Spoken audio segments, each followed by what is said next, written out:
नमस्ते दोस्तों, स्वागत है हमारे चैनल पर।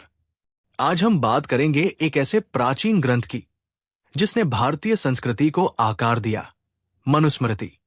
और खास तौर पर हम जानेंगे आश्रम व्यवस्था के बारे में, जो हमारे जीवन को व्यवस्थित और सार्थक बनाने का एक अनोखा तरीका है। क्या आप तैयार हैं इस रोमांचक सफर के लिए? तो चलिए शुरू करते हैं।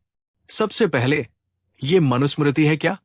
दोस्तों, ये कोई साधारण किताब नहीं, बल्कि प्राचीन भारत का एक ऐसा ग्रंथ है जो समाज, धर्म और जीवन जीने के नियम बताता है। इसे मनु महाराज ने लिखा था और ये हजारों साल पुराना है। इसमें वर्ण व्यवस्था, कानून, नैतिकता और हमारी आज की टॉपिक आश्रम व्यवस्था के बारे में विस्तार से बताया गया है। लेकिन रुकिए, ये सिर्फ पुरानी बातें नहीं हैं। इनमें छिपा है जीवन को बेहतर बनाने का राज। तो आश्रम व्यवस्था क्या है? दोस्तों, हमारे ऋषि मुनियों ने जीवन को 4 हिस्सों में बांटा ताकि हम हर चरण में संतुलन और खुशी पा सकें। ये है 1. ब्रह्मचर्य, सीखने का समय। 2. गृहस्थ, परिवार और जिम्मेदारियों का समय। 3. वानप्रस्थ, संसार से धीरे धीरे अलग होने का समय। 4. संन्यास, आध्यात्मिकता और मोक्ष की खोज। इन चारों चरणों का मकसद है हमें एक संपूर्ण और सार्थक जीवन देना। चलिए अब इनके बारे में थोड़ा और जानते हैं। पहला है ब्रह्मचर्य आश्रम। ये वो समय है जब हम पढ़ाई करते हैं, अनुशासन सीखते हैं और अपने चरित्र को मजबूत करते हैं। मनुस्मृति कहती है कि इस समय हमें गुरु की सेवा करनी चाहिए, वेद शास्त्र पढ़ने चाहिए और आत्मसंयम रखना चाहिए। आज के समय में इसे हम स्कूल कॉलेज के दिनों से जोड़ सकते हैं। सोचिए, अगर हम इस समय मेहनत करें तो हमारा भविष्य कितना शानदार हो सकता है। अब आता है गृहस्थ आश्रम। ये जीवन का वो चरण है जहां हम शादी करते हैं, परिवार बनाते हैं और समाज की सेवा करते हैं। मनुस्मृति इसे सबसे महत्वपूर्ण मानती है क्योंकि गृहस्थ ही समाज को चलाता है। यज्ञ, दान और मेहमानों का सम्मान, ये सब इसके कर्तव्य है। आज के समय में ये वो समय है जब हम जॉब करते हैं, परिवार का ख्याल रखते हैं और समाज के लिए कुछ अच्छा करते हैं।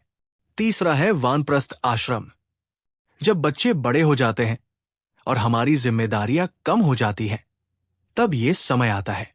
अब हमें संसार से थोड़ा दूरी बनानी है, आत्मचिंतन करना है और ध्यान तप में समय बिताना है।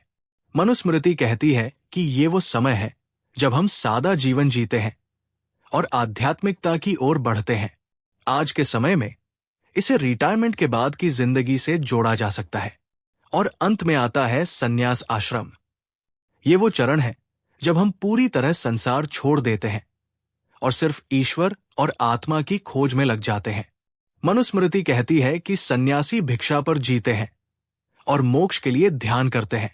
ये जीवन का सबसे ऊंचा लक्ष्य है, अपने आप को पूरी तरह जान लेना। अब सवाल यह है, क्या ये पुरानी व्यवस्था आज भी काम कर सकती है? बिल्कुल। दोस्तों, भले ही आज हम गुरुकुल में न पढ़े, लेकिन ब्रह्मचर्य हमें पढ़ाई और फोकस का महत्व सिखाता है। गृहस्थ हमें परिवार और समाज के लिए जिम्मेदारी लेना सिखाता है। वानप्रस्थ और संन्यास हमें याद दिलाते हैं कि जिंदगी सिर्फ भागदौड़ नहीं, बल्कि आत्मखोज भी है। तो क्यों ना हम इन सिद्धांतों को अपने तरीके से अपनाएं?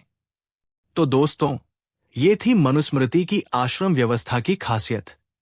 क्या आपको लगता है कि इन नियमों को आज की जिंदगी में लागू किया जा सकता है? अपनी राय हमें कमेंट में जरूर बताएं। और हां, अगर आपको ये वीडियो पसंद आया तो लाइक करें, सब्सक्राइब करें और बेल आइकन दबाना न भूलें ताकि आपको हमारे नए वीडियो की खबर मिलती रहे। हमारी भारतीय संस्कृति में ऐसे कई खजाने छिपे हैं जिन्हें जानकर हम अपनी जिंदगी को और बेहतर बना सकते हैं। अगले वीडियो में हम और भी रोचक टॉपिक्स लेकर आएंगे। तब तक के लिए नमस्ते और जय हिंद।